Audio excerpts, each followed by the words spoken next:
Welcome to the May episode of Transaction Review and Calculator Practice. I really love these times that we get together and we get to actually crunch the calculator. And tonight, we have a really special offering from one of our own members, David Ray, who really has an amazing little niche operation that he does. And I hope to learn enough personally to start adding that in with the strategies that I'm employing here in my hometown of Carson City, Nevada. So please stick around for him. It's going to be an eye popper. All right, standard disclaimer. This is just for educational and comic relief, if you will. I'm just kidding. Basically, you have to do your own due diligence, so, we're just doing the best we can to share some ideas. You always rely on your own trusted advisors, please. Okay, special announcements. We've had several every month. We're getting new members, which is really phenomenal. And our newest one since we were on together is Drew DeBerry in San Antonio, Texas, Zenon Wang, who I haven't had the pleasure of talking to by phone yet. I hope that is too. And then come soon. And then Duran Harmon from, I forget which part of Florida, but we'll have you on later today, Duran. We had a great conversation earlier today to get to know each other a little bit. And he's got a lot of good experience and fabulous ideas for how he and his family are going to step it up in terms of in real estate and note investing in their area.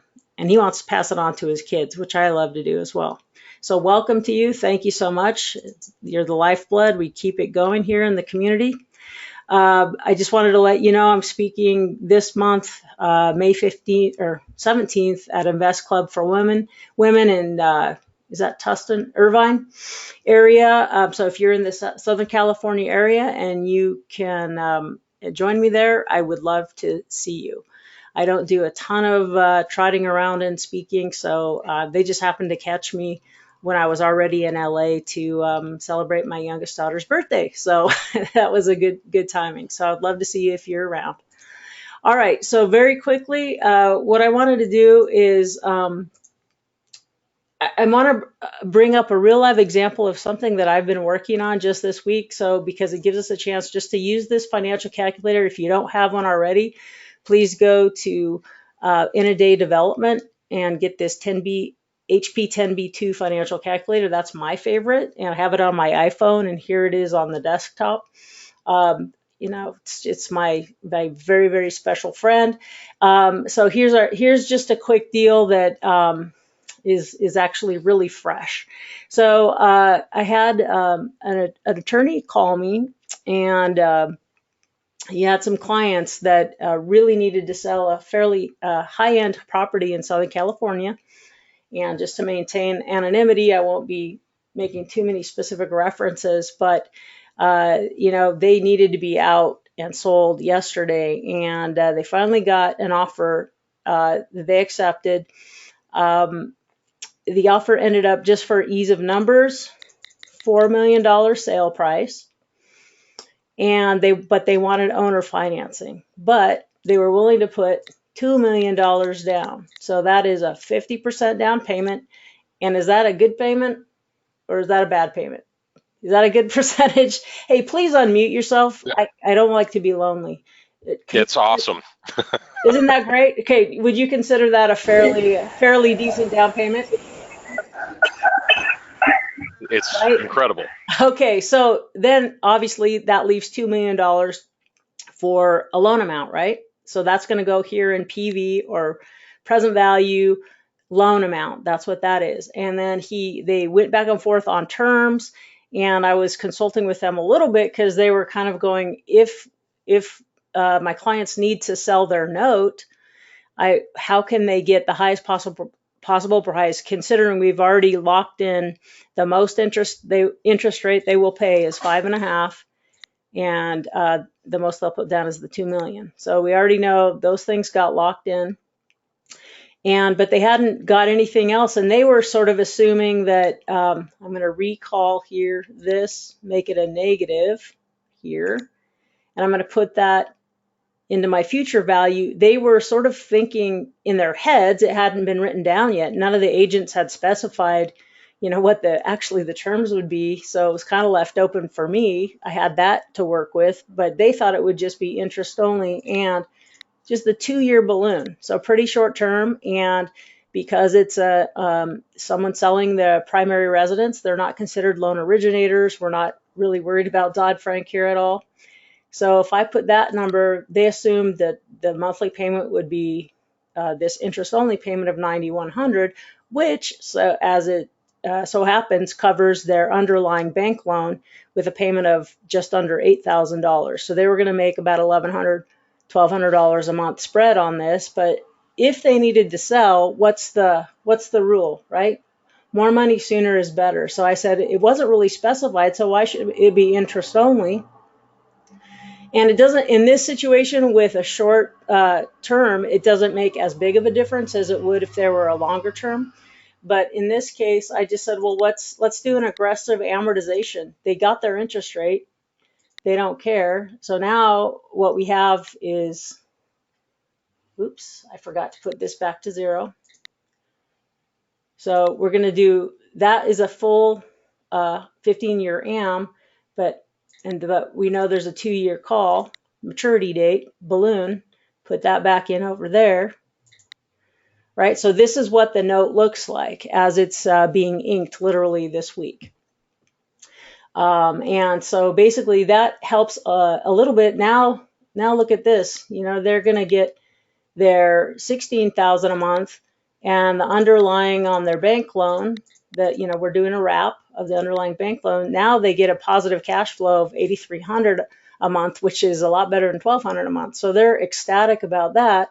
And it helps to preserve the present value of the note. And because of the type of the collateral and where it is, I found a note investor that, now they haven't agreed to sell the note, but if they did, I'm ready with this kind of an offer. They're agreed to take a 7.5% yield. I think I might have even found someone who could do 7. But see, that's a very conservative yield. And so basically, if they needed to sell the note, they could get, right, barely any discount, right? And of course, I've got to make something, for putting the deal together. So there's a couple points in there probably, but that is, divided by 2 million. That is basically, 95 cents on the dollar or whatever, somewhere between 93 and 94 cents by the time you count, some broker fees and closing fees there. But that is stunning, is it not? To get unbelievable. Right. So this was an unusual one. It really stood out to me, but I just thought it was a fun way to just have a little more practice. Every week we'll do a little bit more. So anyway, all right. So I don't know. Thanks for sharing that with me, and we will move on.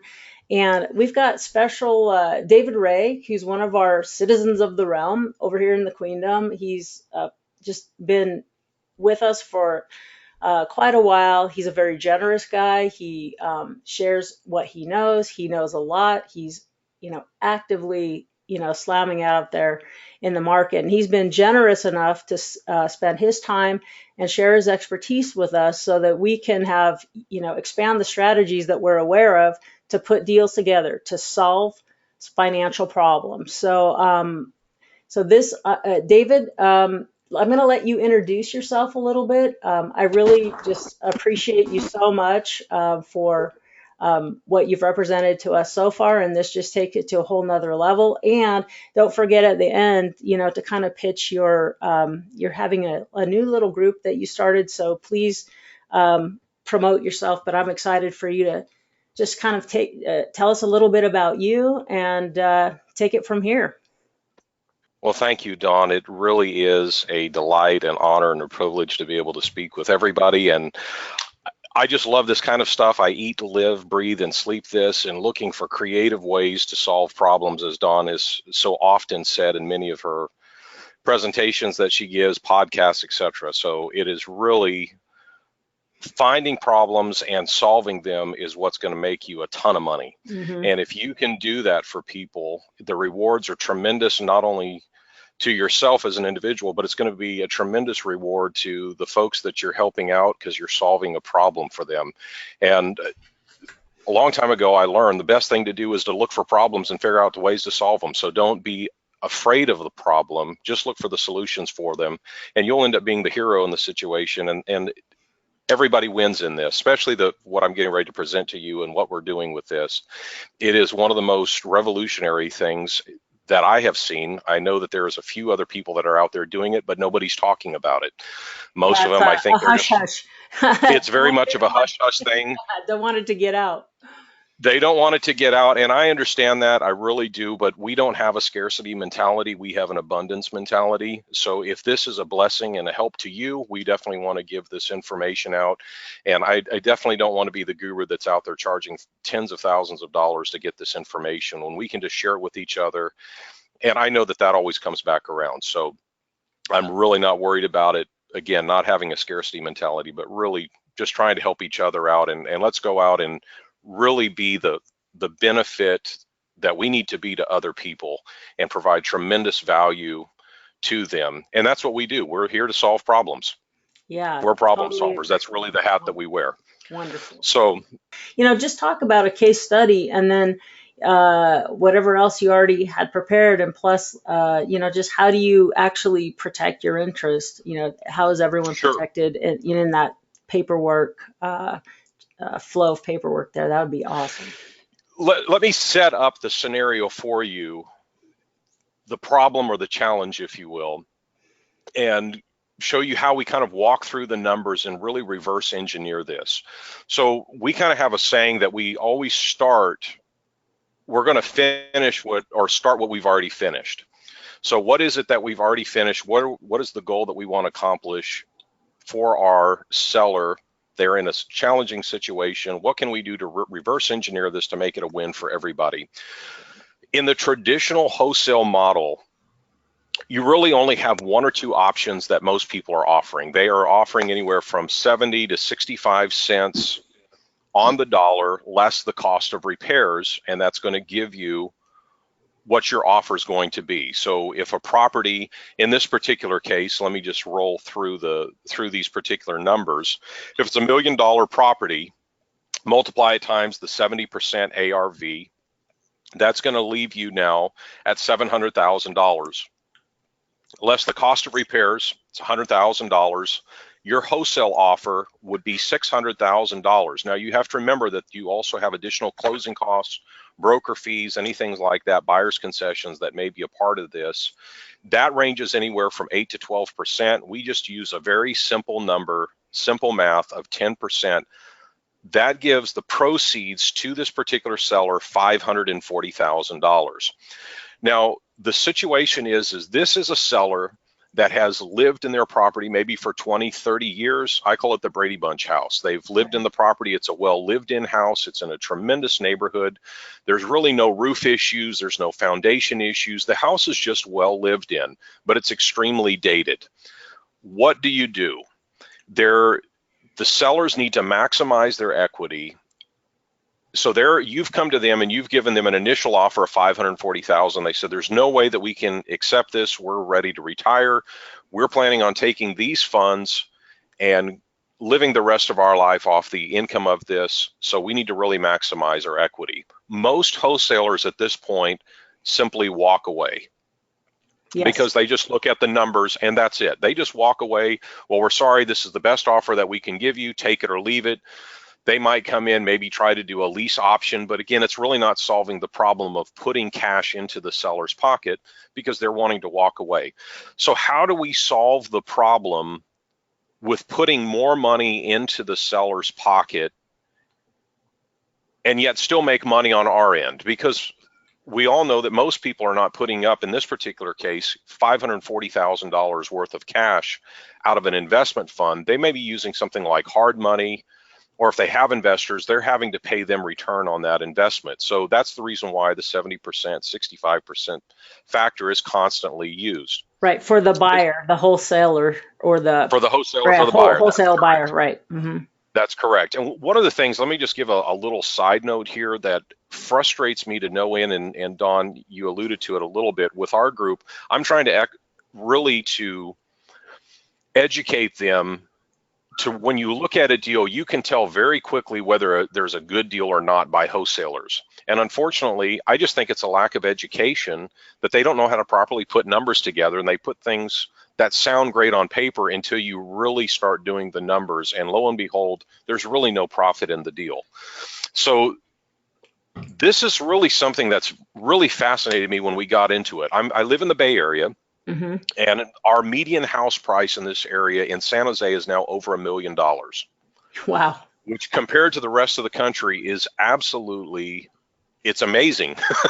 Right. But it's simple supply and demand has driven up the prices. And now there was an article that came out last week that now if you make $105,000 per year, it's considered low income in the Bay Area. Low income, which Yeah. is just staggering to me. Can you make But that flipping burgers over there? I that's wonder. right. I mean, Just dang. about. It's really, it's appalling, but it's the world that we live in. So our attorneys threatened me with an inch of my life to not do any deals here in the Bay Area. And I'm like, well, I know this area. I grew up in this area. There's got to be a different way. So we came up with a Right. solution, and it works extremely well. So this is the first scenario, which is the wholesale offer. Can everybody see this? Kind of maybe give me some feedback or something. Do these numbers make sense? Does everybody agree that this is pretty much a standard wholesale offer that somebody would offer on this type of a house? From what I know, for sure. Anyone else? Yes, it's Kenesha. Hi. Yeah. Hi, Kenesha. Kenesha, do you agree with these numbers as far as if you were to do this as a wholesale offer? Are my numbers accurate? I just want to make sure that everybody's kind of on the same page, talking the same lingo. Yes, from what I understand, yes. Okay. Looks like it's right on par. Right on par. So $540,000 is the actual proceeds that the seller would walk away from. I think that we all would agree that the most important number to any seller is what they put in their pocket at the end of the day. So with that in mind, that little tidbit, keep that in the back of your mind. So now let's go to option 2. And this is something that we're seeing here in the Bay Area quite a bit just because of some of the foreign investors that are coming in. Mm-hmm. They will come in and their offer is typically 10 to 15% less of asking price doing a cash deal. So let's walk through those numbers. The as-is value, we're going to say in this example, is $750,000. I just split the difference. I just took between the 10% and the 15%. I used 12%. Their offer is $660,000. Multiply that really times 90%. You're going to be left with $594,000. Now, that's better for the seller because at this point they've put $54,000 more cash in their pocket than selling to the wholesaler. So here's the difference. Here we have 540, Right. 594,000. So here I have the number here at $54,000 more. So that's obviously a lot better for the seller if they've put $54,000 in their pocket. But there is a third and a better solution. I learned something from a mentor years ago, and he just pounded into me, David, always look for the third option. Most people have an A or an B, but look for the third option. So the analogy is that the guy, he wants to drive a brand new BMW sports car, and his wife says, you know what, that's wonderful and great, but that's not practical. We need to have room for all the kids and for all of our stuff. Well, what's the third and the better option? Well, it would be a BMW SUV. That solves all of the problems, and it really is the best solution. So that's where we've come in. We're giving them a third option. So this is how it works. And let me just kind of get into the numbers. Yeah, and I want you to read that, like your scripts that you had there. Sure. I mean, Okay. let's just take all of this in. It's awesome. Sure, absolutely. So here's the script. So this was actually written as an agent presenting this to a seller. So that's the beautiful thing with this program. You don't have to try to buy this property. You can work directly off of MLS or Realtor or Zillow, any house that would fit into some of the criteria, and you can go directly to the agent and you can show them what a tremendous benefit that it's going to be to the agent and to their seller, and I'll get into that in a moment. But here is the script that we have the agent present to the seller. Mr. and Mrs. Seller, thank you for contacting us. You may or may not be aware, but we specialize in helping folks that are in all types of situations with their house. Based upon the numbers and the overall condition of the property, in order to sell your house the first week on the market, we'll need to price the house at $750,000. If you update the house, we can sell the house for $1 million in the same time frame. We understand that many people in the Bay Area do not have the financial resources, time, nor do they want to deal with the stress of rehabbing a house to get more for their property.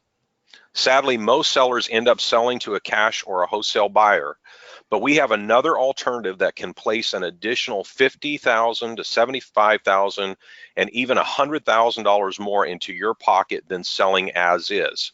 There would be zero credit and zero money out of your pocket to accomplish this.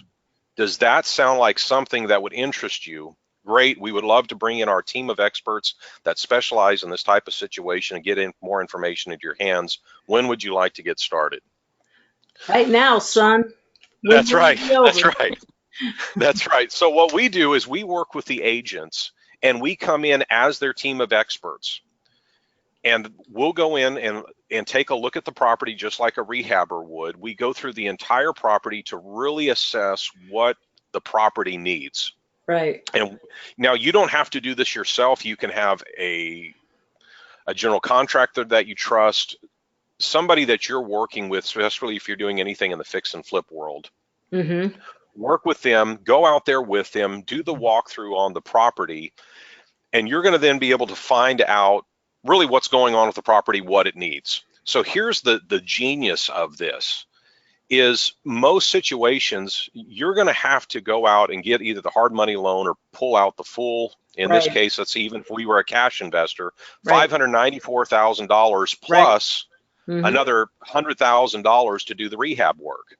So now you're having to come up with almost $700,000 in cash to what is do that? This deal. At 12%, that would be $7,000 a month carrying cost just for interest. $7,000 a month, and we use a simple factor. I multiply everything by 6 months because usually our rehabs are 2 months, but I want to give it additional time in case we have problems with the, getting permits, having issues with the, selling the property and then it falls out of escrow, or there's a contingency period, something inside the contract. So I use that times 6. So you're exactly correct on. So in that case, that's $42,000 just in finance fees. And then most hard money lenders are charging anywhere from 2 to 3% currently. Points. So points in the deal. So if you had $7,000, you're going to have to come up with roughly 80% times, we'll just use 3%. That's $16,800 plus the $42,000. So you're having $58,800. Just call it $60,000 in finance fees. Gotcha. So what we're doing is, in essence, putting the seller in the position of being the lender. And the money that we would be paying to the hard money lender, we'd say, look, I can offer you what was our offer here? I can offer you $540,000 and I can pay somebody else to use that money. Right. Or I can pay you to use that money. Does that sound like something that would interest you? Or maybe you would hate that idea. So this is a negotiation trick that we use constantly. And if you're taking some notes, write this one down because it's absolutely brilliant. And I can't tell you, I just love this strategy. We lead with the phrase, this is something you may hate this idea. Oh, so then they're like, oh, no, please tell me. What is it? Please tell me. That's right. Please tell me. Well, here's what we can do for you. I don't know. You may not even be interested in this. You have to play the reluctant buyer. Right. And everything you're doing. We look for, there's about 4 different times during the transaction, we look to try to walk away from the deal. Right. From the very start to the finish, from the appraisal, from the walkthrough, then really kind of, we may do a CMA, the walkthrough, and then the appraisal, and then come down to the final numbers. We look for opportunities to walk away from the deal. But because of that, that puts us really in the driver's seat. Right. We're offering something that no wholesaler is offering. You are such a unique thing. You're like a unicorn in the industry. So it's not like you're competing with a bunch of other people. There's no one else doing it. Nobody else is doing it there, and if they are, they're not talking about it. I think I've spoken with 2 or 3 people in over probably 15,000 phone calls that we've done last year that were even doing anything remotely close to this. Gotcha. Awesome. So it's really a unique opportunity to help somebody out, really just blow away the competition with the wholesalers. So getting back to the numbers. So the process is, once we've done the walkthrough, if they agree to our terms and conditions, the question became, is now what? Do we do a lease option to purchase on this? How do we control this property, protect the seller, but also protect us as the buyer? Right, right. So that was a very unique situation to us, and we went round and round, and our attorneys are over $500 an hour. So you can imagine going back and forth between the attorneys and through other resources that we're using and going through this scenario. And originally we were calling this our joint venture rehab project. And one of the first things that our attorney told us was, look, don't stop using the word joint venture. He said, you don't want anything to resemble being a joint venture.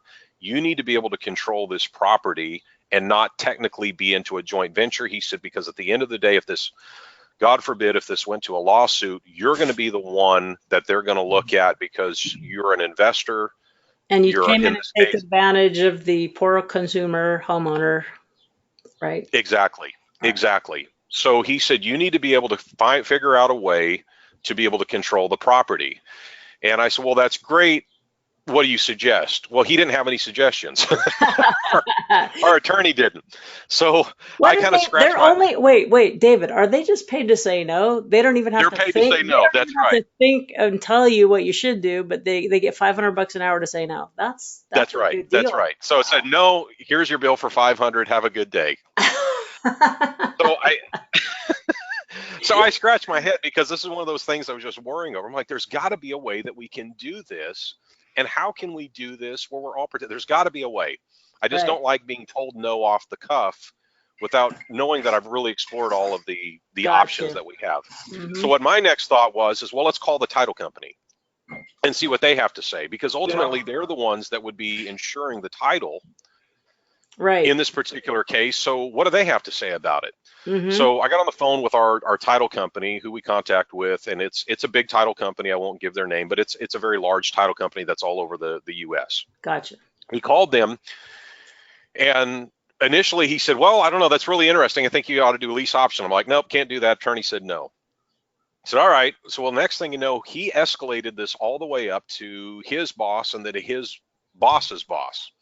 We ended up getting on a phone call, and we came up with a very simple solution, which is that we would do a simple quick claim deed over to us, and we would pay the transfer, title, taxes, fees. We would pay that. In this particular case, on this $1 million deal, it's about $2,200 in total fees that we would pay for a quick claim plus owner's title policy. Yes, and what we would do in exchange is we would give them a note for the equity in their property. It's okay. Let's do real numbers. Like, is this a wrap? Is this a second? Is this? No, this isn't a wrap. This isn't anything. It's just a simple note that we give them for the equity in their property. Now, this is where the trick comes in. That you really have to know. I see. Okay. You really have to know the numbers. Okay. So let's go back to the numbers here, because thank you, Dawn. You bring up a very important point. Notice the number here with the $100,000 of repairs. This is where you've got to know your numbers when you're backing into this, because if you get these numbers wrong, we are guaranteeing the seller a certain amount. Not, regardless of whether yeah. we make money or not. There you go, because like, okay, it's a joint equity percentage, and then you guys just somehow happen to have double the construction cost, and you eat up all the equity that's on the That's table. right. That's Yeah. right. So we go in with an offer and guarantee them a certain amount. So here's what that looks like. So our solution was to offer them $700,000 after the home has been repaired, rehabbed, and then sold. They will be a line item on the net sheet as a payee at the close of escrow. Right. They have a demand for, yeah. They Okay, have a demand for payment. let's keep going. And in this case, that's $700,000, which, doing the numbers really quick, that's $160,000 more than the wholesale offer and $106,000 more than the cash You know what? offer. To someone who's retiring, that's a heck of a lot of money. That's a lot of money. Yeah. It's a lot of money. And we feel like the number is, and this is a huge one. Again, this is obviously more of an exception, but we feel like that the true walkaway money now remember, this is true walkaway money. This is what they're walking away with. So there wouldn't be $700,000 less the cost of commissions and all of that coming. This is truly their walkaway money, which if you were to do the numbers, and I didn't do this on the case study, but it ends up being equivalent to, I think it's about, let me see if I can reverse engineer the numbers here real quick.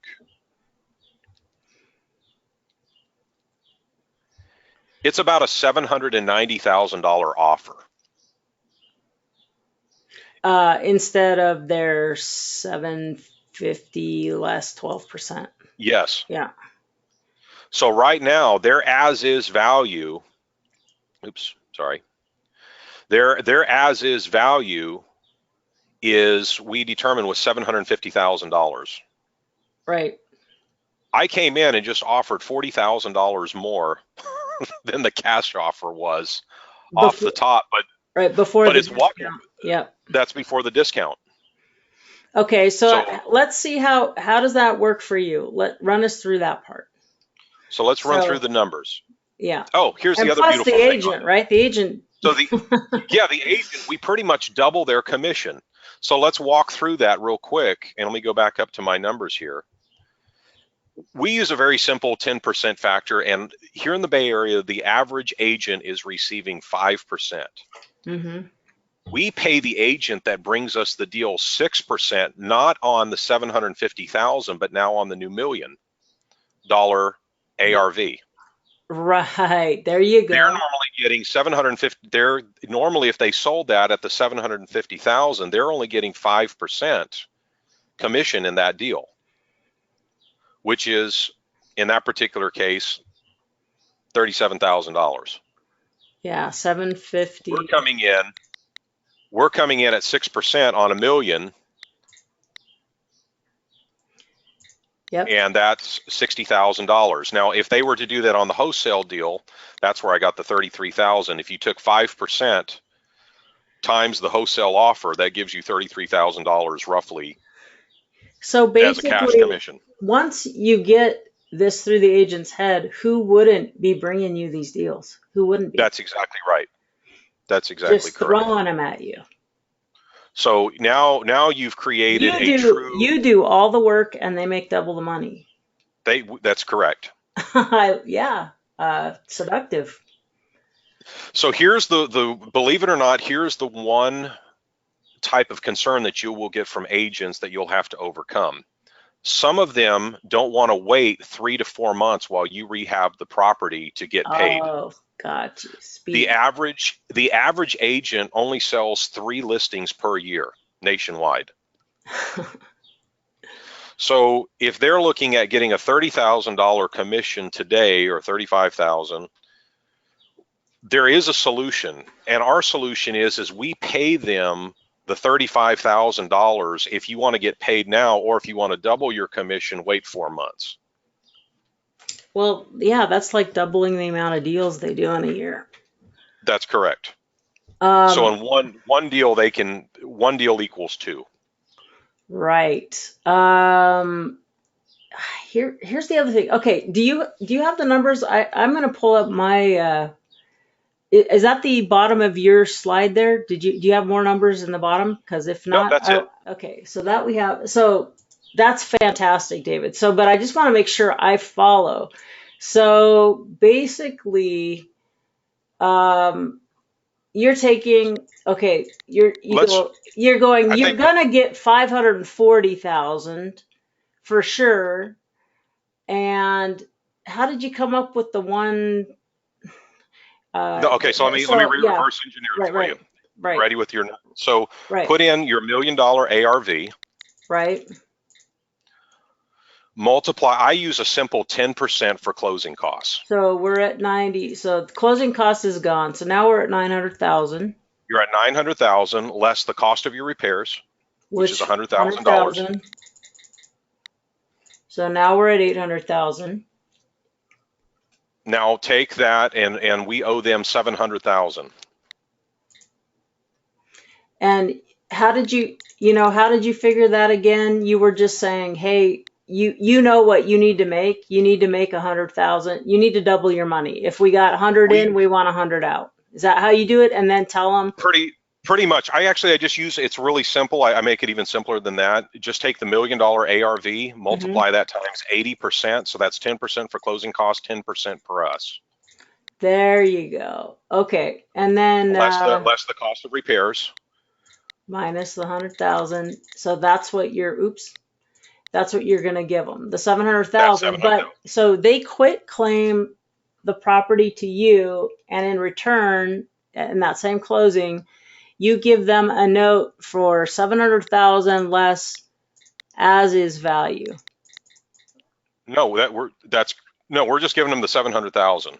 That's their money. Okay, so if whether it's free and clear or you're wrapping it, doesn't matter. It doesn't matter. Right. So So if it's a wrap, you just wrap whatever's there. If they own it free and clear, it's just a promissory note to them.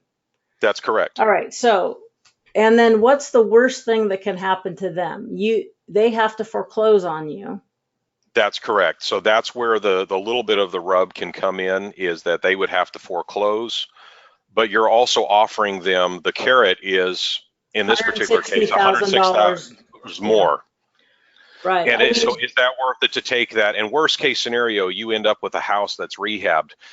Here, as we're talking, here's the issue with the lease option. This is the big, because I know somebody will end up asking, well, why can't we just do the lease option? That does the same thing without having to go through all of the hoops. Right.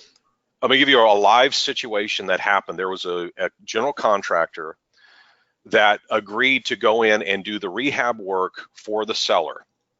Very similar situation. He said, look, I'll front the money to do the rehab. Once this is all done, we'll just split the profits. Well, the homeowner, after the repairs were all done, the homeowner said, thank you very much. We love the house so much now, we're going to move back in. The only recourse that poor general contractor had was to put a mechanics lien on the property and wait until that person either moved out of the house or passed away. Wow. So now he's stuck. He's got $100,000 into this property that he can't do anything with. So that is the problem with going with a lease option, because according to the attorneys, and again, you have to talk with your own attorney about this, but according to the attorneys, you're going to lose in that situation, just like the general contractor did. So what puts the protection in place for us is that when I speak with the agents, because the agents bring this up as well, I said, well, look, I need to protect my interest in the property. Would you not agree with that? Right. If you were to put $100,000 of your own money into somebody's house, would you not want some protections and some sort of guarantee for you putting that $100,000? Well, yes. Well, we absolutely would. Okay. Well, then, in order for us to do this, And based upon the council increase, yeah, and you can't put a lien because you can't do a consumer loan. You can't that's do correct. that, right? That's correct. That's correct. So really the only solution is we have to get on title, and we then give them a promissory note for the equity in their property. So they can still foreclose on the property, so that's their protection. And we typically do a balloon payment that's due within 6 months. That's what I was going to ask you. So what's the terms of this note? Is it this? I mean, It's just are you that making and due and payments? payable in 6 months. So 0%, 0%. 6, and 0 payments. So this is how this note works. Now, what happens if there's an underlying bank loan? They still have to keep paying that, or do you? If you wrap that note, who's responsible for paying? Let's say they have a bank loan and it's $2,000 a month. How does that get handled? That's a great question. So there's a couple of ways that we can do that. Usually we'll put money into the escrow and let escrow pay it, because I really don't want to trust the seller to make sure that to keep making those payments, because we don't want any surprises. So usually we'll just get a third party to continue to make the payments for us. And then does that get popped back to you out of their equity? Yes. Right, because that really still is their problem. They That's should still their contribute. problem. That's correct. Right, so that balances out. You front it to protect your interest.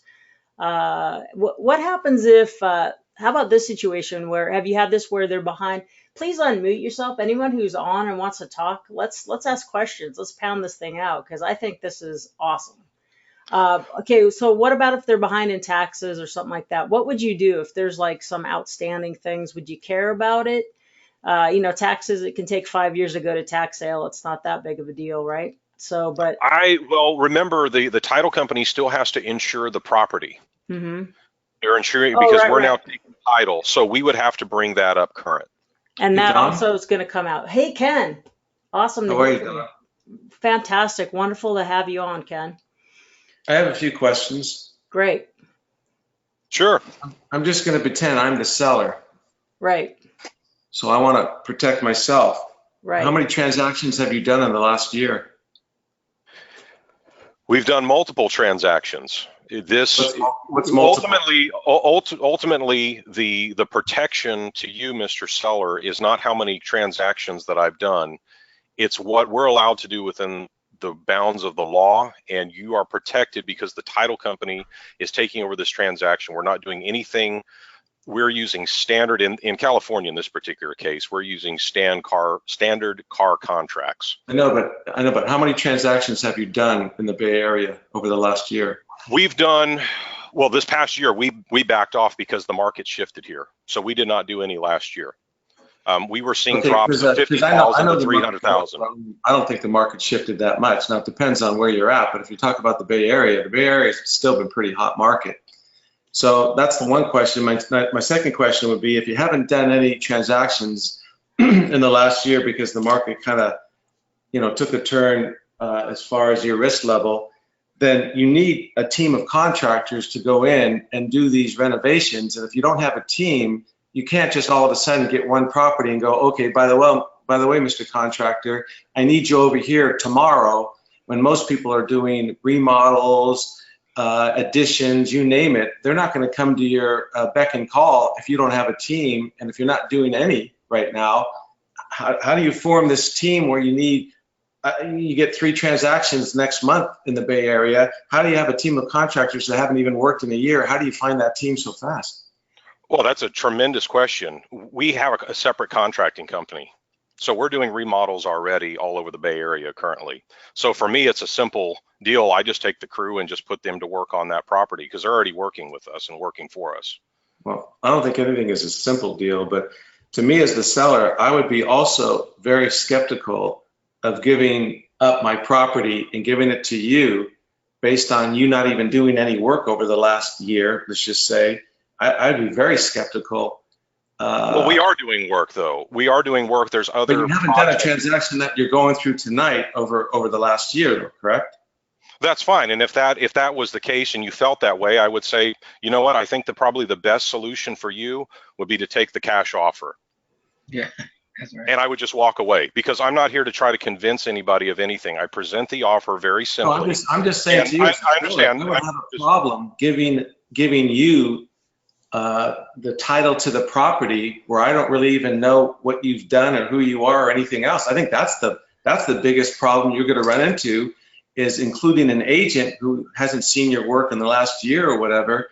How is somebody going to give you all of this, all of their risks they're going to just give it up. They're going to sign a promissory note.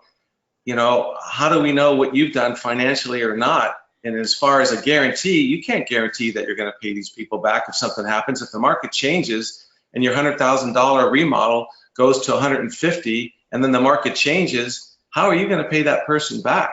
How are you going to guarantee that they'll get whatever you told them that you would give them originally? They're able just to take the property back over within 6 months. Does the title company, you know, is there a pre-executed deed in lieu basically back? Yes. To the, yeah, you would do a deed in lieu of, so that way they do not have to go through the long foreclosure process. and so the risk is that they would lose, you know, if the market crashed suddenly, they would lose that potential equity. On the other hand, they're taking back a property that was rehabbed, ideally. But Right. I think they can't. Who's paying the contractors? Who's going to pay the contractors their $100,000+ remodel? We put that $100,000 into an escrow account, and then there is in advance, so that way the seller knows that that money is there. It's not just being pulled out of thin air. When you say we, is it investors that put that $100,000 in there? Yes, I have a full syndication that we're buying properties all over the country. So we have a pool, that a full-blown syndication. So we have, in this case, let's say it was $100,000. We take that $100,000 and put that into an escrow account and then take draws on that for that particular project alone. Right. So that's another reassurance back to the seller, because the money's there. Right. So if you disappear and don't finish, the seller gets that money. They get that money. That's fair enough. You know, but I think the point, Ken brings up a good point. It's like I can imagine you, David, already having this figured out, but just like, hey, here's a little booklet or a portfolio of deals that we've done, you know, and here's some references if you want to call people to see what we've done, if they've been happy with our service, and, you know, something that kind of sells you and your idea. I mean, I'm assuming you do something like that. Yes, well, remember, and this is what I was going to answer to Ken, we are doing deals currently in the Bay Area. I mean, we're doing $150,000 rehab projects. So we have, so like here's you guys where we're a little bit different. Are you a contracting company on top of it, just as a standalone business? Yes, my father is. So he's been in the area for 50 years. So we have 50 years worth of referrals that we can refer to on custom homes that we've built, rehab work that we've done. All of those, I mean, we've got right now, I'll average anywhere from 4 to 8 references that we can give at any one given time for them to call to ask about our credibility. And remember, we're also licensed and insured. So we're not just using any kind of contractor, we're licensed and insured. And then also I'm a licensed agent. So I'm not going to jeopardize my license or the contractor's license over this. I would rather just walk away from a deal, because it doesn't make sense. I mean, it's ultimately, we're in the driver's seat because we're offering them a lot more money than they were able to get. So if the market's changed, David, and you're not doing this right now, when do you plan on doing this? As the market flattens out, and it's starting to flatten out now. But when you say flatten out, I'm pretty familiar with the Bay Area. I don't think the Bay Area is flattened out at all. Well, I'm not going to sit here and try to argue with you, Ken. I'm in this every day. I live here in the Bay Area. Remember, David, I can tell you. I spoke with you probably about 4 or 5 days ago. You were supposed to send me some information on the Chicago stuff that you were doing. You never sent that information to me. I'm not arguing with you. I'm just trying to say that as a potential seller, I would have some issues with your potential credibility about, you talk a good game and everything, but you're not showing us anything as far as what you've done. I would have that would be a big deterrent for me. Well, one of the great things is, I know it sounds like it's, one of the things I appreciate about Ken is he can play the devil's advocate like nobody's business. So, there's a lot of value in that. And Ken, I don't think you mean to be offensive or anything. No, I'm trying to be the seller who might not want to do it. I'm just saying that, the bottom line is, Don, it's just like I'm doing a kitchen remodel right now. If I didn't get some names and some properties that he's done before and stuff, I probably wouldn't have hired him. I mean, that's so important to show me what you've done in the past, not in Chicago. No, yeah. Ken, I guess it's not being communicated. We are doing rehab work right now in the Bay Area. I know, but in this situation, you're not doing any of this, or you haven't done anything like this for a while. Well, the only point that's different, like they're doing these rehabs actively. The only difference is, whether or not the investment, thing gets lined up and the numbers make sense for everybody, I guess. Right? Are you just saying that, like David, where I mean, you can give those references all day long ad nauseum. It's Yeah. just that if a seller doesn't really buy your pitch, then it's no skin off your nose. You got a lot of business going on, but it's one thing that you can add. Are you doing this in other parts of the country as well, the same strategy, or different ones? We are using different ones because this really only works if you have a property value needs to really be $300,000 or more for this to truly work well. Because if you have a $100,000 property and you're having to put $30,000 or $40,000 in, you're not going to really be able to give the seller any additional money. Right. So yeah, it's it not really really only gonna, works. right. There's got to be enough spread there between the current value and the after repair value for it to make sense. Right. I mean, and here, as I'm thinking, just for my area, prices seem to keep going up because everyone, hears about this Tesla stuff and then Google buying a bunch of land. And then, those kind of clients, it tend to attract a lot of other clients. And so everyone's, really got, well, prices are going up and things are selling pretty quick. If they're especially medium price or whatever, they might have 2, 3 offers and close above asking sometimes. So there's a little bit of mania, which makes me a little bit nervous. But the in Reno, I want to say like median. I might be off on this a little bit, but median home price is probably over 400,000. So there's plenty of properties between 350 and 500 after repair value, in that mid range. And here in Carson City, I think it used to be 250, but I think we're more like 300,000 now. So I guess you'd have to be careful on that. So basically, the whole strategy comes down to not only the legal paperwork and having your local title people that are behind you on this, but also being spot on with those repair estimates. You better know what the heck you're doing.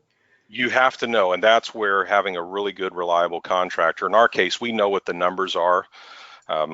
We've got guys that have worked with us for 30 years, so we can take those numbers to the bank. And remember, there's still enough spread in that.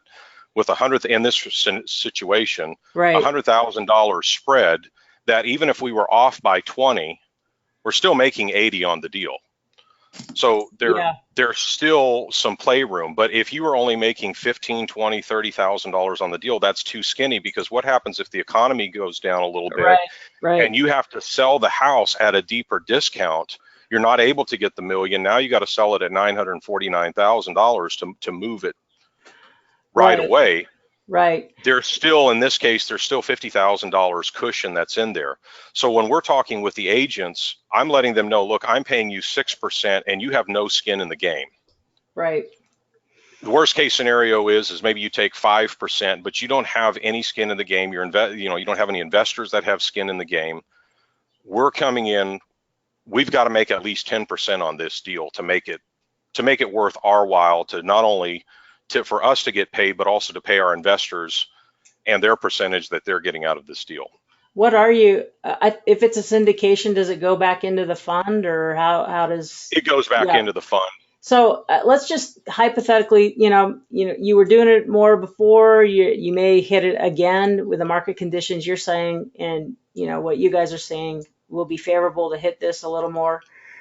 Is that just to predict the sales value a little better? Yes, because what happened was, and why we pulled back, is that not only am I an agent, we're monitoring this stuff constantly, especially in the areas that we were doing in San Jose, things like that. But I was having agents that we've worked with calling me up saying, David, you need to stop right now. He said, I'm seeing prices drop down 50 grand, 75 grand. And this was a hot area in San Jose. So that's just happened over this last year? And we almost got into a deal, and I pulled back at the last minute, because ultimately I look at my investors' money as if it was my own parents' money. And if I was doing something with it, I have to look at it even if it's as my own money. Right. So I said, you know what, we could potentially, we could made money on the deal, but I would rather just pull back and let it just settle a little bit. Yes, there's areas in the Bay Area that still will continue to go up here in Palo Alto, etc. This particular deal was over in Cambrian. And sure enough, in that area, we just could not get a good, accurate ARV with that property. So if the numbers aren't working, I would rather sit and and just wait right. and wait for the better deal. So that's why we just pulled back. Right. So, but theoretically, if you could basically, you double your money twice a year, even if it took you the 6 months. So, I mean, God, that's what, quadrupling? Is that a 400% return? Yeah, it's tremendous. So because you're pretty basically, if much you have doubling it. 2,000 out and you're doing it 200, and then I wonder if I can make this work, 400,000 there, no payments. Here's where while you're doing that, Don, here's where the safety is for the investors, is that they're able to tie up a property for our syndication, for example. Right. We're able to tie up a property, $1 million property, for $100,000. That goes into that escrow account. That goes into that escrow account, but we were able to tie up the property for that amount. Right. So and so then what's the point on that? Just like you treat it like an option or what? So basically, instead of having to come out of pocket 500, 600, 700,000, you got 100,000, so to make 100,000 after you've put out 700,000 isn't as good as you put out 100,000, you got back 200,000, right? So that's correct. The leverage there, and I'd rather use sellers as the hard money anyway. I mean, to me, that always made a lot more sense, but obviously some deals don't want to do that. But in fact, can anyone else talk that wants to participate? We're about at the end of our call here, but look at this. If you put out 100,000 and 6 months later, you get 200,000, of course, 0% payment, that's a big return. This is a big number right here. That return, but a lot of work too, right? I mean, you guys it's very skilled, looking at the things. So then I would say doing the work. I would add to that, Don, as well, is we have 2 different color palettes that we work from, depending upon the type of house. And then the rehab is based upon the area. So you don't want to overbuild an area, but you don't want to be under either. Right. So we have certain color palettes that are already in place, countertops, cabinets, everything that we know this color combination works. We have a warm palette and a cool palette is really what it boils down to. And what we'll do is we'll take, sometimes one of the creative ways that you can get with this is if the seller says, hey, listen, I need to have money because I've got to live in the meantime. We will advance, if we need to, $10,000 for their living expense. For their note, yeah. For their note. But what I do, though, is we put a caveat on there. We put a stipulation, and that is we will pay let's say they're going to move into an apartment, just as an example. We will pay the apartment directly, not pay them. Gotcha. Because we don't want their kids or somebody else or whoever tugging on their heartstrings saying, hey, we need some money. And the next thing you know, mom and dad don't have money to live on because they had big hearts and ended up giving away, $4,000 or $5,000 needlessly. So we say whether you're going to use it for storage and use it for apartment, we're going to apply that money, but we're going to control where it goes. So we know in advance, this is going to the intended purpose. Yeah, gotcha. Well, wow, thank you so much for sharing, your experience and your expertise. And it's just like with anything that we're learning here with seller financing and notes and things. It's just like one more tool to put in your tool belt. And so I really want to thank you, and I just really appreciate you sharing these things with us. To me it's a great thing to put in the hopper. And even if they don't end up going with it, even just a couple of interviews that I went to when I sent out some letters trying to find properties to buy. And so basically by the time I meet with the sellers, they've probably spoken with 2 wholesalers and 2 realtors, and then there's me. And if I can say, hey, you could do this and you could do that, yeah, I could probably match that wholesale offer that you got there. But if you can show them like 3 or 4 different options, you're going to stand out. And they're like, oh, this person's really just sort of thinking and giving us options. So no matter which way they want to go, you just build that rapport by, just being, I don't know, really upfront and really, trying to look at it from their side to see how, given their specific situation, they can maximize it. And I got one deal out of that just because of that. They just loved that I was not a hard sell, and I laid out in my abbreviated understanding of what you were doing, Dave. This is just one thing that I put on the table, and that just helped build a lot of trust. And so they ended up working with me, on their deal. Not that I, Fantastic.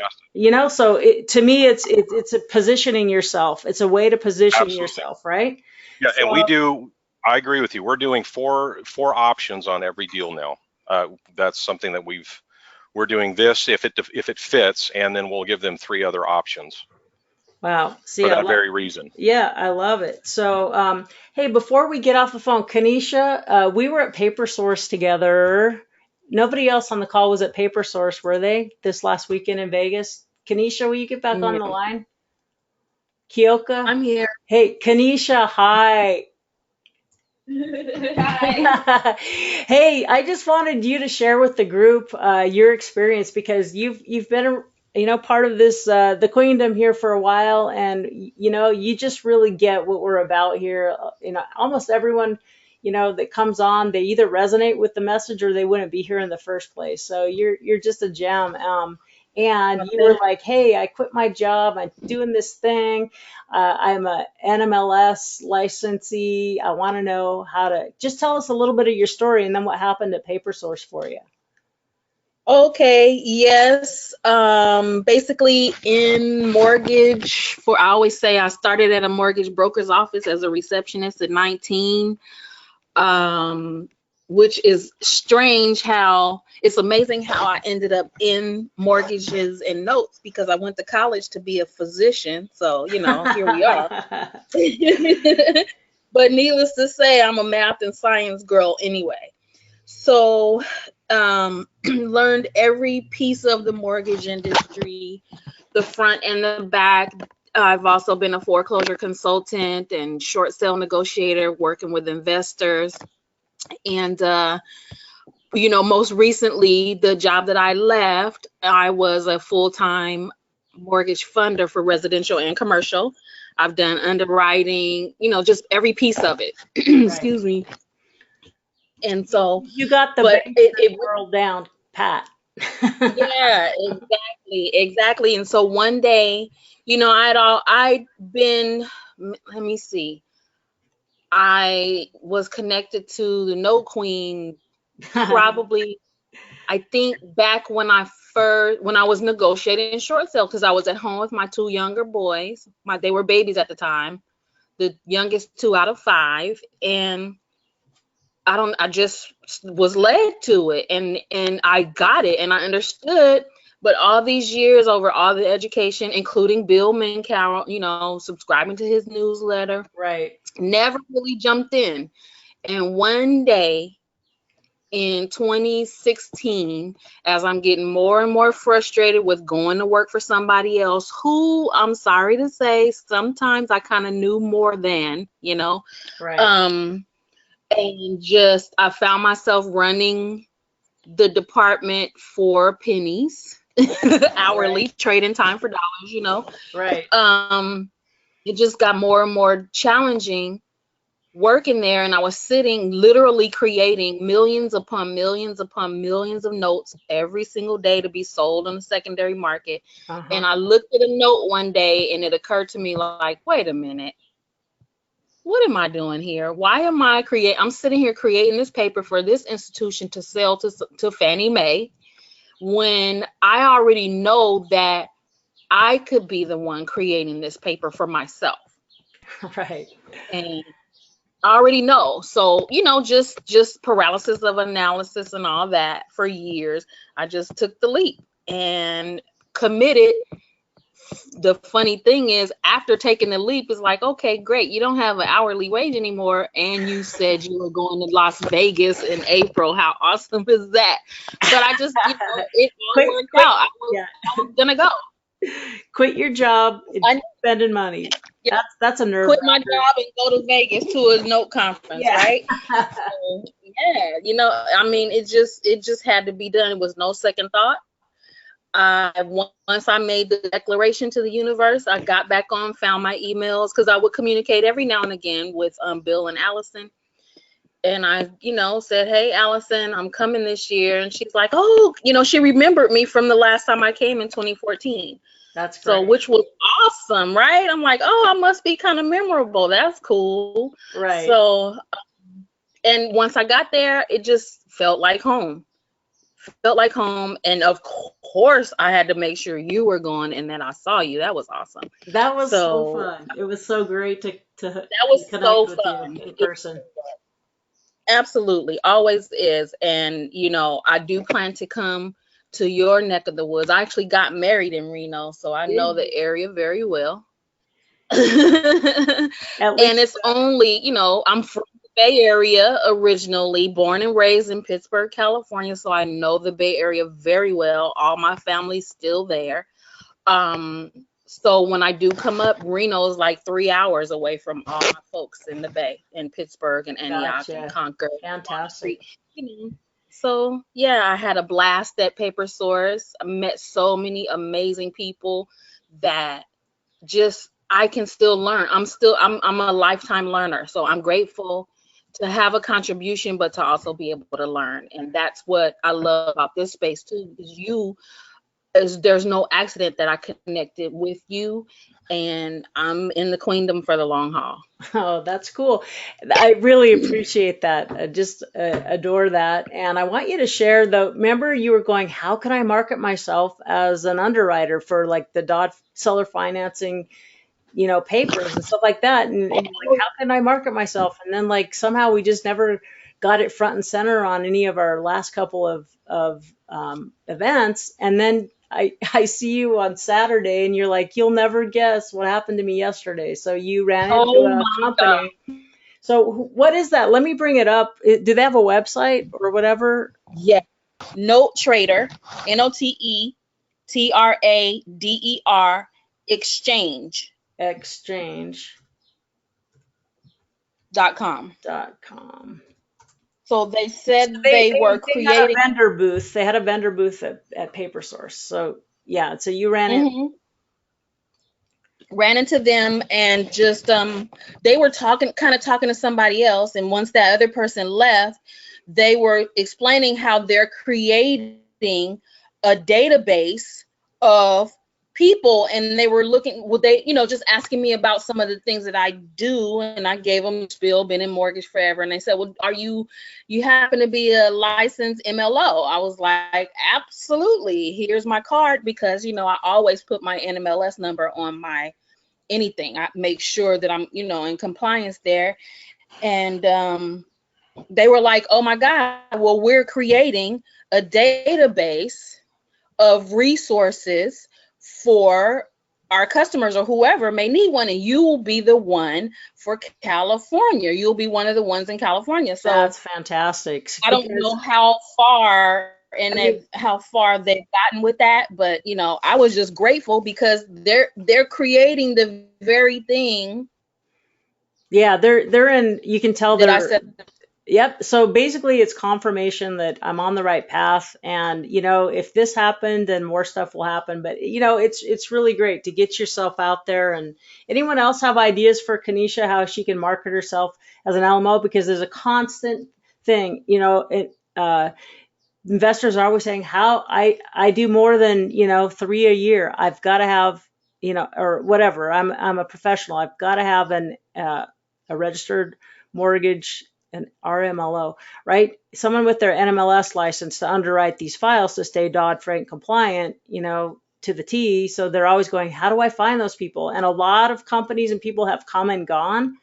And so this is really great. I mean, if they put up an exchange for, all across the country, it'll be a huge, huge value for people. So we'll have to wrap up now. And thank you for sharing that. But does anyone have any ideas for Kanisha? I mean, if you do, let's connect over on the Facebook page, our group, the Citizens of the Realm private page, and we can connect. But if you have more ideas for Kanisha and how she can get her name out there for saying, hey, I'm an RMLO in California, I can, keep you Dodd-Frank compliant, that's great, because that's not always the easiest thing to find. So thank you so much for that, and for your inspiration and for your courage. And we're going to wrap up tonight. Axel, thanks always as being here for me and helping with this whole process. Again, thank you to David, and thanks for the participation, every single one of you. Duran, Kathy, Kathy, I miss talking to you. Ken, Kanisha, Kioka, and Lance. Great to have you on here, Lance. So anyway, I appreciate you all, and now use your powers for good and go out there to create financial solutions, just one mom and pop to another. Take care, everybody. Till next time. Bye, All guys. right. Bye-bye.